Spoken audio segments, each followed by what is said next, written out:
सानप माझ्यासोबत आहेत। आज स्वर्गीय गोपीनाथराव मुंडे साहेब यांचा स्मृती दिन आहे। ताई, मोठ्या आनंदाच्या वातावरणामध्ये हा स्मृती दिन पार पडलाय। मात्र काळा दिवस म्हणून ओळखला जातोय आणि मोठे प्रमाणामध्ये महाराष्ट्रातून मुंडे भक्त गडावरती आले होते। काय पहिली प्रतिक्रिया सगळं चित्र पाहता? लोकनेते गोपीनाथरावजी मुंडे साहेब यांची हे 11वं पुण्यस्मरण आहे। या निमित्ताने रामरावजी महाराज ढोक यांचं कीर्तन झालं। आदरणीय पंकजाताई मुंडे, प्रीतमताई वहिनी असतील, धनुभाऊ असतील, ही सर्वजण या ठिकाणी जमले होते। आज महाराष्ट्रातूनच नव्हे तर महाराष्ट्राच्या बाहेरूनही इथं सर्व लोक जमलेले होते।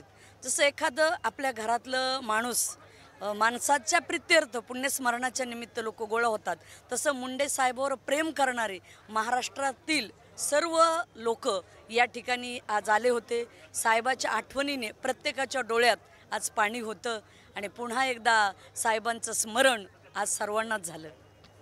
होते राधाताई सानप आणि पुण्यस्मरणाचा कार्यक्रम जो आहे तो पार पडल्याच्या नंतर त्यांच्या आलेल्या प्रतिक्रिया, मात्र आणखीन काही अपडेट्स मिळतील का हे देखील पाहणे तेवढंच महत्त्वाचं ठरणार आहे। कॅमेरामॅनसोबत सूर्य जुंबडी, बीड, गोपीनाथगड।